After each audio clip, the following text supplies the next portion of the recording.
Quelqu'un dit avec moi, attention aux fêtes. La Bible dit que pendant qu'ils étaient en fête, tout le monde était dans la joie. Vous savez, lorsque ta joie te dépasse, ça peut te conduire en erreur.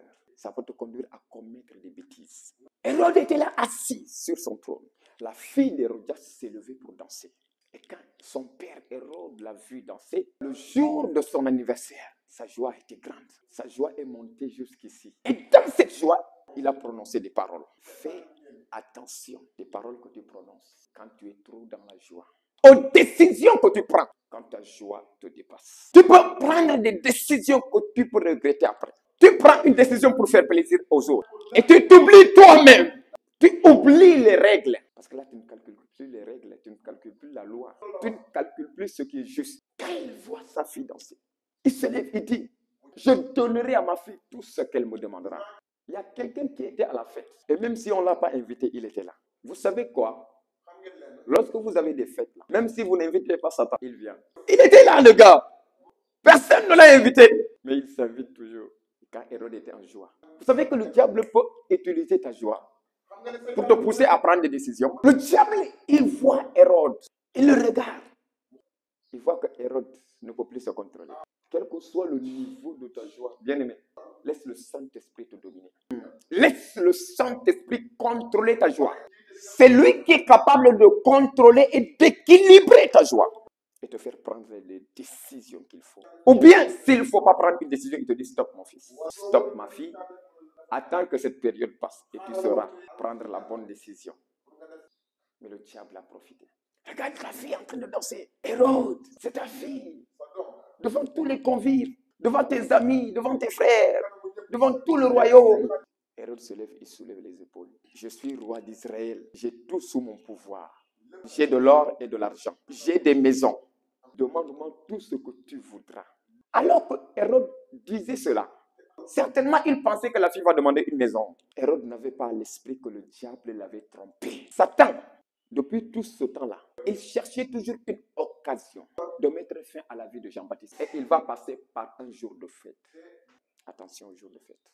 Il y a beaucoup de gens, on les poursuit. Les démons les cherchent. Ils n'arrivent pas à les avoir.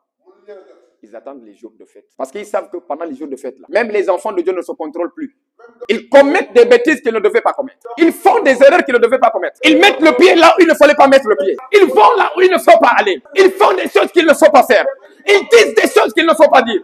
Ils s'habillent n'importe comment. Ils boivent et mangent n'importe quoi. Satan attend le jour de fête. Il te cherche. Il n'arrive pas à t'avoir. Il attend le Khawaré. Et là, il descendra. Même si tu ne l'invites pas, même s'il ne reçoit pas sa lettre d'invitation, il viendra avant toi. Attention au jour de fête. Beaucoup de gens sont partis dans la fête. Ils sont rentrés malades. D'autres sont allés à la fête. Ils sont rentrés envoûtés. Ils ont mangé quelque chose là-bas. Ils sont arrivés à la maison, les choses tournent dans le ventre seulement. Beaucoup de gens sont allés à la fête. Ils sont rentrés avec des démons dans leur corps. Attention. Hérode n'a pas dit, je donnerai une maison à ma fille. Au moins, s'il était précis, ça allait le sauver. Mais il est en train de promettre. Et en plus, il ne promet pas seulement, il a juré. Parce que s'il a seulement promis, si la fille demande quelque chose, il va dire, ah ma fille, non, je ne peux pas te donner ça, demande-moi autre chose.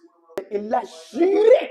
L'enfant est parti consulter sa maman. Et sa maman était l'ennemi numéro 1 de Jean-Baptiste. Le diable a vu les choses, comment elles se sont passées. Il utilise Hérode pour parler. Il prend la fille, il la conduit vers sa maman. Quand la fille vient vers sa mère, il trouve encore Satan qui est assis. Donc pendant que la fille demandait à sa maman, qu'est-ce que je vais demander à papa? Il était en train de poser la question à Satan. C'est Satan lui-même qui était assis là. Et la maman lui dit, demande la tête de Jean-Baptiste. Qui peut demander la tête d'un prophète si ce n'est que Satan? Quelqu'un qui vient pour la restauration des vies. Satan était là assis, dans le corps d'Hérodias. Et il a parlé par la bouche d'Hérodias. Va dire à ton père, je veux la tête de Jean-Baptiste sur un plat. Et l'enfant revient vers son père. Elle ne sait même pas ce qu'elle demande. On l'a envoyé. L'enfant ne demande pas ce qu'elle veut.